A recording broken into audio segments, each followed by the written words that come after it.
d'SOS étudiants africains. Permettez-moi, au nom de notre collectif d'élus, d'exprimer un premier message de notre totale solidarité avec les populations frappées par la guerre en Ukraine. De la même façon, nous sommes présents pour les victimes de la guerre au Mali, en Palestine et ailleurs. Qu'importe la région, qu'importe le peuple concerné, tant que la guerre et la violence frapperont, nous continuerons de nous lever pour appeler la paix. Soyons solidaires du peuple ukrainien et de tous ceux en Ukraine, comme en Russie, qui se lèvent contre la guerre.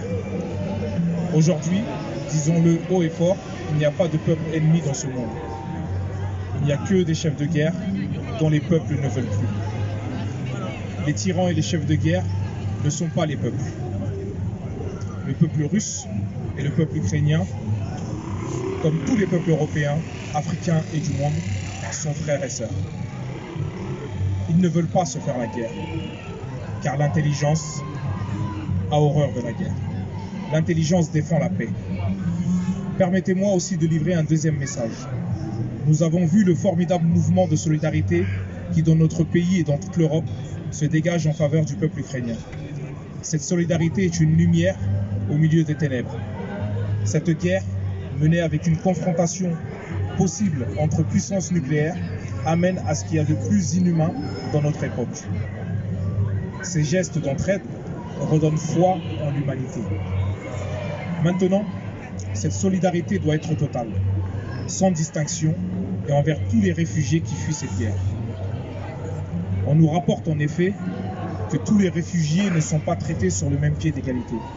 Certains témoignages ont en effet relayé l'insoutenable, celui d'un tri à la frontière polonaise entre les réfugiés blancs et noirs. Bien trop de témoignages ont relayé les insultes racistes, les coups de crosse subis par des ressortissants et étudiants originaires d'Afrique ou de la péninsule indienne.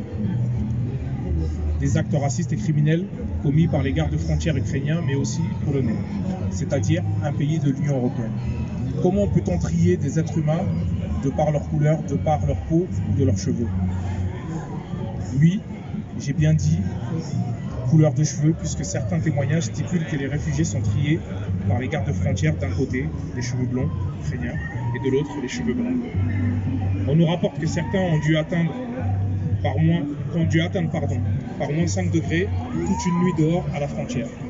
Nous appelons à ce que cesse immédiatement cette ségrégation. La guerre et la mort n'ont pas de couleur. Alors la solidarité ne doit pas non plus en avoir. Nous appelons donc à ce que l'Union européenne, l'Union africaine interpelle la Pologne sur ces actes. Les Nations unies doivent dépêcher sur place une mission pour enquêter et pour empêcher.